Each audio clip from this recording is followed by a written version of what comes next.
लिखा है कि आज हम सतगुरुदेव के चरणों में, प्यारे श्री महाराज जी के सुंदर पावन चरणों में चलकर आए और सालासर धाम के अंदर हनुमान जन्म उत्सव को मनाने के लिए आए।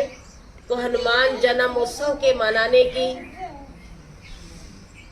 सभी संतों को, सभी भक्तों को लाख लाख बधाइयाँ। सतगुरुदेव ने कृपा की कि शाम को हम देख रहे थे ना, मौसम कैसा था कि दिन के अंदर क्या हो गई रात। कि ये सतगुरुदेव की क्या है, करामात। तो आज हम सतगुरुदेव की करामात की स्थली पर आए हैं। तो सतगुरुदेव भगवान जी चाहें तो वो दिन को क्या कर देते हैं, रात, और रात को क्या कर देते हैं, दिन। ये सतगुरुदेव की करामातें होती है। तो उनकी हर करामात को देखे, उनकी हर बात को देखे, तो जो सतगुरुदेव के चरणों में चलकर आता है तो वो गुरुदेव के पावन चरणों से सब कुछ पाता है। तो इसलिए लिखा है कि गुरु चरणों से हमें नूर मिलता है, गुरु चरणों से हमें नूर मिलता है, हर गमे दिल को सरूर मिलता है। जो झुकता है गुरुदेव के चरणों में आके, उससे कुछ ना कुछ जरूर मिलता है हमें। और बाबा के चरणों में सालासर धाम पे बैठकर सतगुरुदेव सब कुछ दे रहे हैं। कि आप सभी बताओगे कि किसी को क्या ना मिला हो, सब कुछ मिला है ना। कि कहाँ से मिला है, सतगुरुदेव के चरणों में। कि सतगुरु देती है तो छप्पड़ फाड़ कर देती है, लेकिन हमारी भावना के अंदर फर्क नहीं होना चाहिए। कि भावना अगर तेरी बलवान है, कि इंसान की भावना अगर तेरी बलवान है तो पल में सामने खड़ा भगवान है। कि जब लक्ष्मण जी मूर्छित हुए तो उस वक्त हनुमंत जी क्या लेने गए थे, संजीवनी। तो जब संजीवनी लेने के लिए जा रहे थे तो हनुमंत जी के मुख के ऊपर प्रभु श्री राम जी का नाम था। कि रोम रोम से आवाज यही आती है, रोम रोम से आवाज यही आती है, राम मेरा साथी है, राम मेरा साथी है। तो भगवान राम ने वो बेर जब भीलनी खिला रही थी तो राम भगवान कितने चाव से खा रहे थे, कितने भाव से खा रहे थे। तो देखने वाले, जैसे सभा लगी हुई है, सत्संग का दीवान सजा हुआ है, हम सारे बैठे हैं ना, तो देखने वाले सभा वाले क्या कह रहे थे कि देखो भगवान कितने भीलनी के जूठे बेरों को खाने में कितने मस्त हो रहे हैं।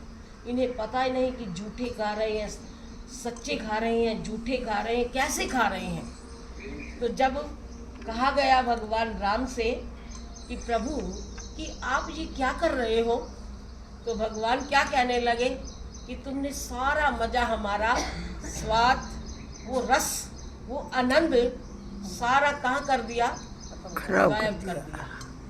तो जो उस वक्त आनंद आ रहा था खाने में, तो वो तो भगवान को पता था या भीलनी को पता था, और किसी को पता नहीं था। तो भगवान भीलनी खिला रही थी और भगवान राम बड़े चाव से उस बेरों का भोग लगा रहे थे। तो इसलिए कहती हैं कि मीठे लगे तेरे बेर भीलनी, मीठे लगे। कि राम जी ने बहुत प्रेम से खाए और लक्ष्मण ने दिए बेर, भीलनी मीठे लगे। तो वही बेर संजीवनी बनकर लक्ष्मण जी को जब मूर्छा से जगाया गया तो वही बेर क्या बने, संजीवनी बूटी। वही संजीवनी बूटी बने। तो भगवान राम को जब ये पता चल गया था कि संजीवनी बूटी से ही लक्ष्मण जिंदा होंगे, तो वहाँ उस वक्त हनुमान जी को भेजा। तो हनुमान जी कौन सा रूप बनाकर गए थे, पता है? तो भगवान हनुमान जी का रूप बनकर उड़कर गए और उस संजीवनी को झट से ले आए। तो लक्ष्मण ने ये नहीं कहा था कि मैं लेने के लिए नहीं जाता, कि उससे हनुमान जी ने ये नहीं कहा कि मैं लेने के लिए नहीं जाता, कि वो बेर संजीवनी बूटी कैसे इसको जगाएंगे। तो हनुमान जी को सब कुछ पता था, तो वो बड़े भाव से संजीवनी को लेने के लिए गए और झट से आकर लक्ष्मण को वो बूटी दी गई। तो लक्ष्मण के अंदर क्या आ गई, चेतना आ गई, वो प्राण वायु आ गई, चेतना आ गई। तो वही बेर बूटी बनकर लक्ष्मण जी की रक्षा की। उनकी रक्षा करने के लिए स्वयं भगवान राम देखो बूटी का रूप बनकर लक्ष्मण जी को जब दी गई तो लक्ष्मण के अंदर चेतना आ गई, वो प्राण वायु आ गई। तो इसलिए अभी भजन के अंदर हम सुन रहे थे ना, पढ़ रहे थे ना, कि जब लक्ष्मण जी बेहोश हुए संजीवनी बूटी लेने गए, लक्ष्मण को जगाना क्या कहना और पर्वत का उठाना क्या कहना। तो हनुमान जी पूरा पर्वत उठाकर ले आए और क्या कहने लगे, जय सिया राम का जयकारा लगाकर, जय घोष लगाकर उस संजीवनी बूटी के पहाड़ को पूरा उठाकर कहाँ पहुंचे, चरणों में। तो लक्ष्मण जी क्या हो गए, जीवित हो गए।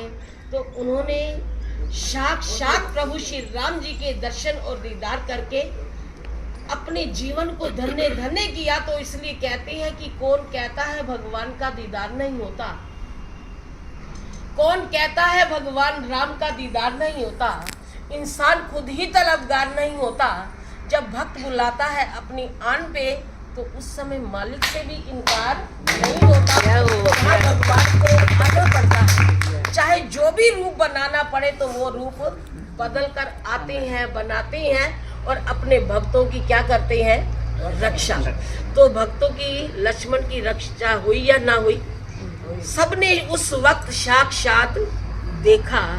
तो कहते हैं कि साक्षात को कोई प्रमाण की जरूरत नहीं रहती। तो हम भी सतगुरुदेव के चरणों में आए कि आज हम कहाँ बैठे हैं, सालासर धाम में, बजरंगी धाम में। तो बजरंगी धाम की सेवा प्यारे श्री महाराज जी ने हमारे डॉक्टर साहब की लगाई हुई है। हमारे डॉक्टर नरेश जी मदान सबकी सेवाएं, और माता के मंदिर में हमारे ये भी डॉक्टर कि हमारे डॉक्टर तिलक राज जी ढिंगड़ा। तो माता के मंदिर की सेवा प्यारे श्री महाराज जी ने हमारे डॉक्टर तिलक राज ढिंगड़ा जी की लगाई हुई है। और यहाँ हमारे डॉक्टर नरेश जी मदान जी की लगाई हुई है। और ब्रह्म सरोवर की हमारे भगत श्री सतीश जी नासला। तो इनकी सेवाओं की ड्यूटियाँ सरोवर पर है। और यज्ञशाला की ड्यूटी हमारे डॉक्टर सुधीर जी, सारे डॉक्टर हैं। देखो कृपा देखो कि वो प्यारे श्री महाराज जी की सारे डॉक्टर उधर से, वो सुधीर डॉक्टर साहब उनकी यज्ञशाला की ड्यूटी है। और अब आगे हमारा आहूजा परिवार हर इतवार को आता है हवन यज्ञ करने के लिए। आप कभी इतवार को आओ, देखो कि वो सारा परिवार, गाड़ी एक आए, दो आए, तीन आए, ये उनकी अपनी भावना है कि प्यारे श्री महाराज जी ने उनके अंदर प्रेरणा की। तो हर इतवार को गाड़ियां भरकर परिवार की लेकर आते हैं, साथ में पंडित जी भी आते हैं। और यज्ञशाला के अंदर हवन यज्ञ होता है हर इतवार को। तो आप भी कभी आकर देखो कि कैसे सारा परिवार मिलकर अपना सामान लाना, सब कुछ लाना, मीठा, फल, फूल, पूजन का सामान। तो हर इतवार को बैठकर यज्ञशाला में हवन करवाते हैं हमारे कश्मीर जी आहूजा परिवार। तो कहते हैं कि भक्तों की भावना प्रबल होती है, विश्वास सच्चा होता है तो उसका बेड़ा पार होता है। तो वो बड़े विश्वास के साथ आकर, बच्चे भी साथ आते हैं। तो हवन में बैठकर हवन को करते हैं। तो आज हम बजरंगी धाम पर आए, सालासर धाम पे आए बजरंगी को मनाने के लिए, बाबा वीर हनुमान को मनाने के लिए। और कल का प्रोग्राम आपने सुना है ना, तो कल